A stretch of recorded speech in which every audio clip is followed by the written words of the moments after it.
আবার আল মুকাদ্দাসকে ফিরে আসবেন। তখন নিজেকে অনেক বেশি ব্যর্থ মনে হয়েছিল। সম্মানিত উপস্থিতি,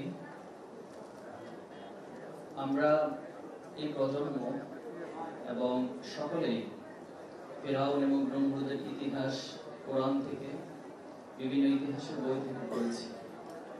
আমরা কিছুটা উপলব্ধি করার চেষ্টা করতাম যে ফিরআউন নমরুদরা কতটা কঠোর ছিল, কতটা কঠিন ছিল, কতটা নির্মম ছিল। পৃথিবীর ইতিহাসে যুগে যুগে অনেক গণহত্যা, নারকীয় হত্যাকাণ্ড, নির্মমতার, নিষ্ঠুরতার ইতিহাস আমরা পড়েছি, জেনেছি। কিন্তু আমরা আমাদের এই বয়সে, আমাদের এই প্রজন্মের মধ্য দিয়ে আমরা দেখেছি যে খুনি হাসিনা কতটা নির্মম হতে পারে, কতটা নিষ্ঠুর হতে পারে। 2006 সালের 28 অক্টোবর এখনো যদি আমরা চিন্তা করি, কল্পনা করি, আমাদের চোখের সামনে ভেসে আসে যে আমাদের ভাইদেরকে মুহুর্মুহু গুলি করা হচ্ছে, আমাদের ভাইদেরকে লগি বৈঠা দিয়ে নির্মম ভাবে ক্ষতবিক্ষত করা হচ্ছে, আমাদের ভাইদেরকে শুধু হত্যাই নয়, বরং সেই লাশের উপর তারা পৈশাচিক ভাবে, উন্মত্ত ভাবে নৃত্য করার দৃশ্য আমরা এখনো চোখের সামনে ভাসছে। 28 অক্টোবর মানে হাসপাতালের বেডগুলোতে, হাসপাতালের সিঁড়িগুলোতে, হাসপাতালের করিডোরগুলোতে আমাদের ভাইদের চোখ চোখ রক্ত পড়েছিল। এটা ছিল 28 অক্টোবর।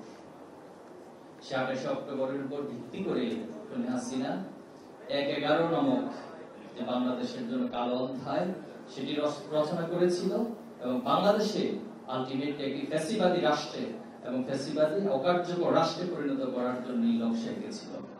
সেদিন হাসিনা ঘোষণা দিয়েছিল সারা দেশ থেকে সবাই রোগী বৈঠা নিয়ে ঢাকায় আগমন করার জন্য। বক্তব্যে বলেছিল 1/11 এবং 28 অক্টোবর এগুলো সবকিছু তার আন্দোলনের অংশ ছিল। বিশ্বাস করবেন, সেদিন আমরা বয়সে ছোট ছিলাম, হয়তো আমাদের এত বুঝ উপলব্ধি ছিল না, কিন্তু সেই ছোট্ট বয়সেও যখন আমরা 28 অক্টোবরের রক্তাক্ত ইতিহাসগুলো দেখেছি, বিভিন্ন ডকুমেন্টারির মাধ্যমে, মিডিয়ার মাধ্যমে আমাদের সেই ছোট্ট অবুঝ মনগুলোর মধ্যেও এক ধরনের কাতরতা এবং আমরা আবেগ আপ্লুত হয়েছিলাম। সম্মানিত উপস্থিতি, ইসলামী আন্দোলন সবসময় শাহাদাতের পথ মাড়িয়ে চলে।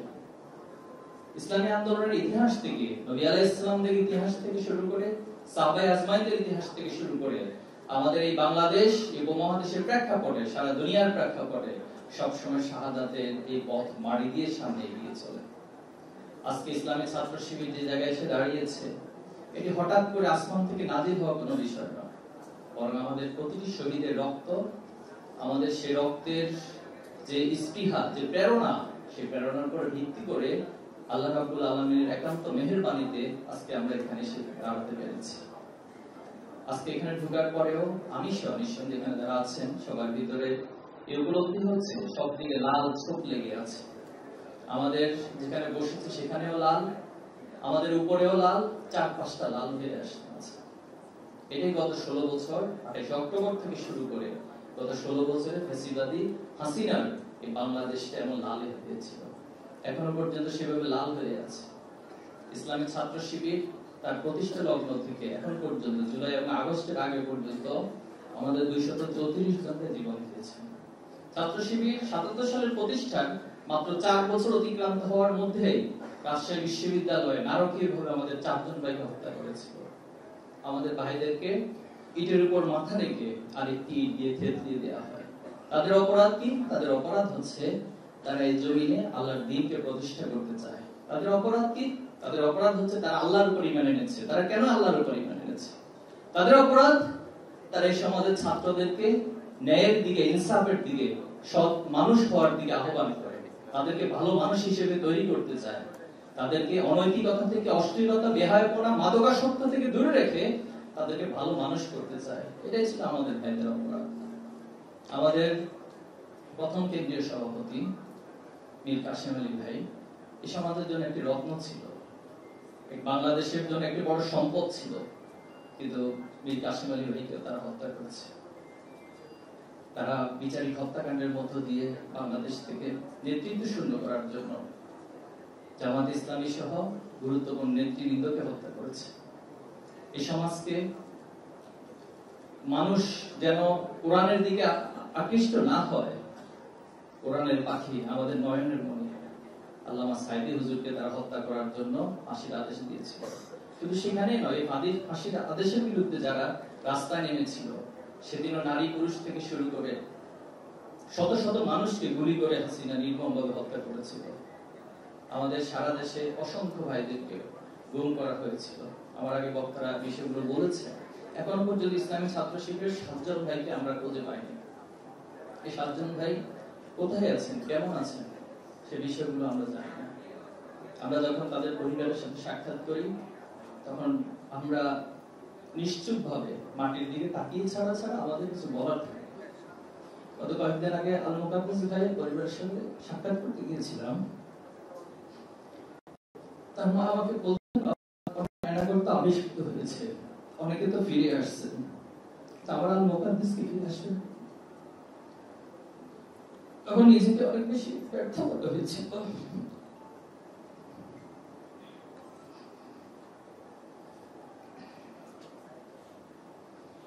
এবং বাংলাদেশের প্রতিটি ভূমিকৃত যারা ফিরে আসেন, সকলের পরিবারে এই চিন্তা এবং এই অবস্থা বিরাজ করছে। আমাদের অসংখ্য ভাইদেরকে হত্যা করার পরে লাশগুলোকে গুম করা হয়েছে। চট্টগ্রাম বিশ্ববিদ্যালয়ের শহীদ আইনুল হক ভাই নামে আমাদের একজন ভাইকে শহীদ করা হয়েছে। এখন পর্যন্ত তার পরিবারও জানে না তার লাশটা কোথায় আছে। আমাদের অনেক ভাইদেরকে হত্যা করে তাদের চোখগুলো উপড়ে ফেলা হয়েছে। তাদের মায়েরা বলেছিল যে আমার সন্তান কি এমন অপরাধ করছে, তাকে মেরেছ, কিন্তু তার চোখটাও কি উপড়ে ফেলা দরকার ছিল। এ ছিল বাংলাদেশের চিত্র। এভাবেই বাংলাদেশ জুলাই এবং আগস্ট পর্যন্ত অতিক্রান্ত করেছে। জুলাই এবং আগস্টে এসে দীর্ঘ আমরা আমাদের জীবন দিব। আমরা একজন নয়, শত শত নয়, হাজার হাজার লক্ষ লক্ষ যুবক জীবন দিব, কিন্তু বাংলাদেশকে এভাবে আর চলতে দেওয়া যায় না। এভাবে রক্তের বন্যার উপর দিয়ে বাংলাদেশ চলতে পারে না। আলহামদুলিল্লাহ, আল্লাহর একান্ত মেহেরবানি, আমাদের শাহাদাতের পথ মারিয়ে আজকে বাংলাদেশ একটি ফ্যাসিবাদ মুক্ত বাংলাদেশ এবং হত্যা, গুম, খুন মুক্ত একটি বাংলাদেশের দিকে অগ্রসর হচ্ছে। আমরা আশা করব অদূর ভবিষ্যতে আর কেউ এই বাংলাদেশ হাসিনার মতো হয়ে উঠতে চেষ্টা করবেন না। হাসিনার মতো খুনির মানসিকতা কেউ পোষণ করবেন না। হাসিনার মতো গুম করার মানসিকতা কেউ পোষণ করবেন না। যদি করে থাকেন, তাহলে হাসিনার যে পরিণতি, তার চেয়ে ভয়াবহ পরিণতি আপনাদেরকে ভোগ করতে হবে। এবং সেদিন আপনার প্রজন্মকে দায় দিবেন না।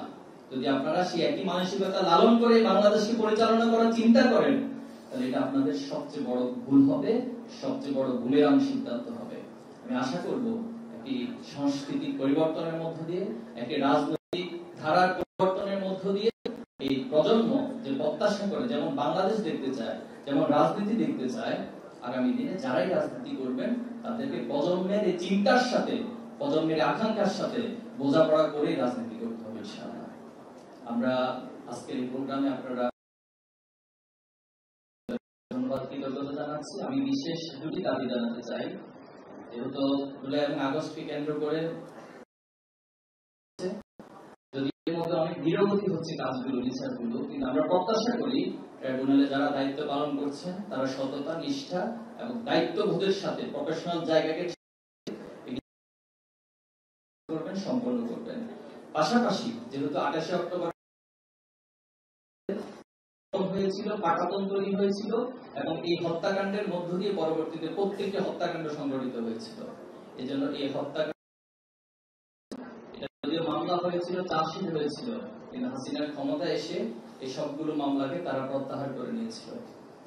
তো আমরা দাবি করছি যে এই মামলার ট্রাইব্যুনালে নতুন করে আবার চালু করে এই খুনিদের যথাযথ বিচার করতে হবে।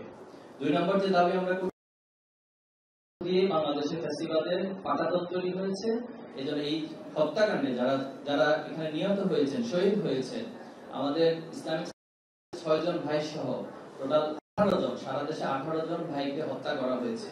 এই 18 জন ভাইকে তার পরিবার, যদিও তাদের দাবি আমাদের কাছে নেই, সরকারের কাছে কোনো দাবি নেই, কিন্তু ইসলামী ছাত্র শিবিরের জায়গা থেকে আমরা দাবি করছি তাদেরকে ক্ষতিপূরণ দেওয়া এবং শহীদ হিসেবে রাষ্ট্রীয়ভাবে স্বীকৃতি দিতে হবে। আমরা শহীদ পরিবারের কাছে যখন যাই, শহীদ পরিবার আমাদেরকে